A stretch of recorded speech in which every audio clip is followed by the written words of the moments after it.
Because my first prayer in US military custody was with my hands tied behind my back, my legs facing forward with a strap across them, and a hood over my head.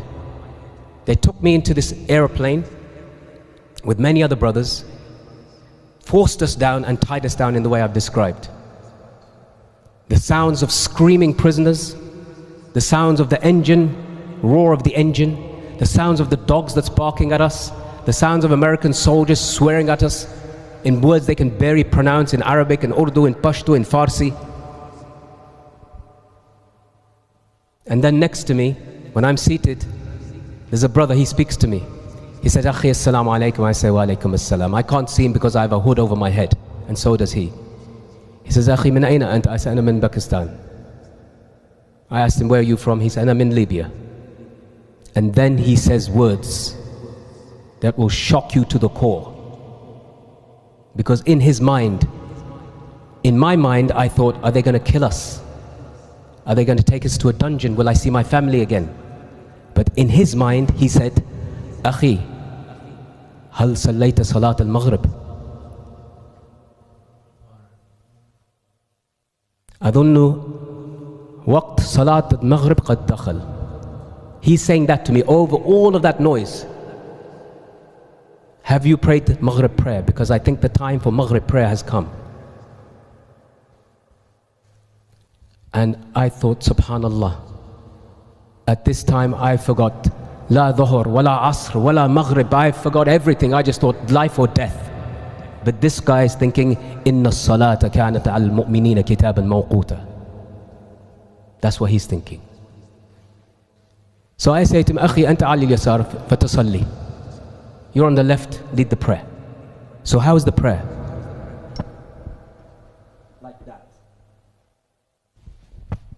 No qibla, no takbirat al-ihram, no ruku', no sajda, no wudu, none of the basic arkan as-salah, none of them. And to top it, when I say to the brother, fasalli, an American soldier comes and he puts a knife to my neck. He puts a knife on my neck like this. And he says, if you speak again, I'll slit your throat. At this point, the brother, he says, Allahu Akbar. And we began our first prayer in American military custody. The knife went away and we remained.